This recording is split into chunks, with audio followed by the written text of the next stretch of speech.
So we released Burnout Revenge on X360, and from there, what we wanted to do was kind of look at where we were and actually create a game specifically for next gen. So really start from scratch and create the best game that we could for a next gen console. So actually, we've thrown everything away. So that's every piece of code has been thrown away and we've started again. That even includes the burnout handling. But what you'll see when you play the game is it's still quintessentially Burnout. This game still has to feel completely like Burnout, and it does. The handling's still very much the same. It's improved, actually. And obviously, you've got the classic race, road rage game mode. Still can do takedowns, still can drive at 200 miles an hour. And that's what Burnout's all about. But the big thing here was then taking advantage of the next-gen platforms. And by throwing everything away, we've been able to do that. And that was really important to us. So we wanted to change sort of gaming conventions. There's no loading in this game. There's no front end. If you want to pick an event, you just do it while you're in the game.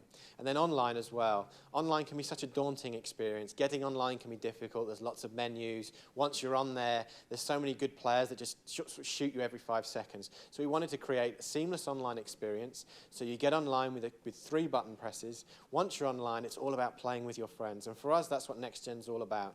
It's about having fun with your friends, because certainly from our point of view, that's the most rewarding online experience. We really wanted to change gaming conventions, and sort of Alex Ward and his design team really wanted to change the way games were made, if you like. And as I said, there's no loading, there's no front end to go in and choose events, and then we had to carry that across to online. That was really important.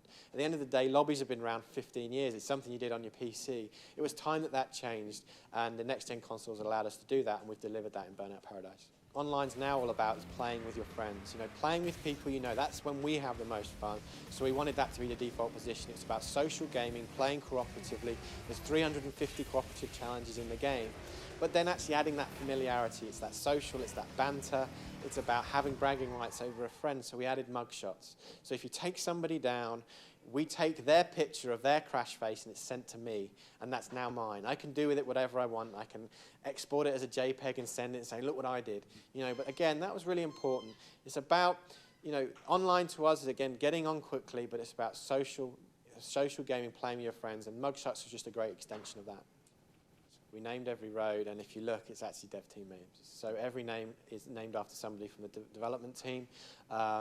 People that were on from the beginning generally have a name for the street, and then actually, if you look at some of the different buildings around the world, you might see that. So that was something that, it's really nice when you've worked for a number of years, you've worked incredible hours, that then you can see your name in the game, and actually it became so relevant because the street names are something that are very important, that you get to know the world, you know where things are, so the social aspect is you know where to meet up. It's like in the real world where you say, well, I'll meet you on this street for dinner. Same thing in Burnout. I'll meet you here, I'll meet you at this landmark, or I'll meet you on the corner of these 2 streets.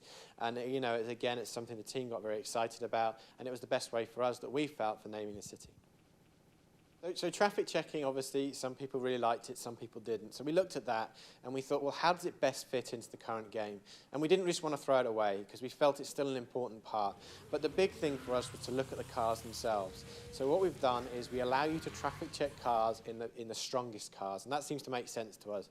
Also, we don't have the sort of traffic flying off in lots of directions. It's a little bit more subtle, but it feels right. And that was the most important thing, is this year you're in an open world, what feels right? And traffic checking, if you're in a big van or a real strong sort of utility vehicle, you can traffic check, and that felt right to us.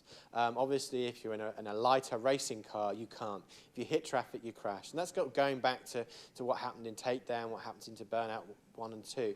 So for us, it was that variety. It was making the sort of difference between still being able to weave in and out of traffic, but if you're in a big vehicle, you can actually take it out. Basically, all the music within the games has to be very up-tempo. We look at new bands, and certainly in Revenge, we broke a number of bands. And actually, in Paradise, you'll feel some more older tracks, so some tracks from the 80s and even some from the 70s. So it was really important to us that everything's up-tempo, but there's a real eclectic mix. Obviously, there's one track that, with a city called Paradise City, that would fit perfectly. So that was something that we wanted to look to see if we could get into the game, and we're very pleased to announce that obviously Guns N' Roses' Paradise City will be in the game when it ships at the end of January. The DJ plays a huge part in the game this year because he actually gives you hints and tips. It's a living world, it's an open world, and it's kind of a living world. We really want to get that across through the DJ. So what we've done is He talks to you about the key elements in the game. Right at the beginning, he'll walk you through step by step how you do certain things. And then through his commentary, he'll also talk about things, little areas that maybe you don't know about, things where you maybe find the biggest jump, or somewhere where it's great to do a road rage or a race event. So he really serves a purpose and will help you with your experience. And obviously, we really like DJ Atomica from SSX. We love the way he came across in that game, and we felt that suited Burnout Paradise perfectly. We want people to continue playing our games way past the release. You know, traditionally, maybe only play the game for a week. Well, we've given you an open world. We've given you all the tools to play a great game. We want to then add to that. Downloadable content's a huge part of that. Although I'm not going to go into the specifics of what we're doing, we are working on it right now. There's a lot of downloadable content going to be supported, that will support Burnout Paradise post-release. There are a number of packs that we'll be doing, and it's not the standard stuff you'd think. There's some real cool new things that we'll be delivering after the launch of the main product, and we'll be continuing getting people to play the game way beyond the final ship date.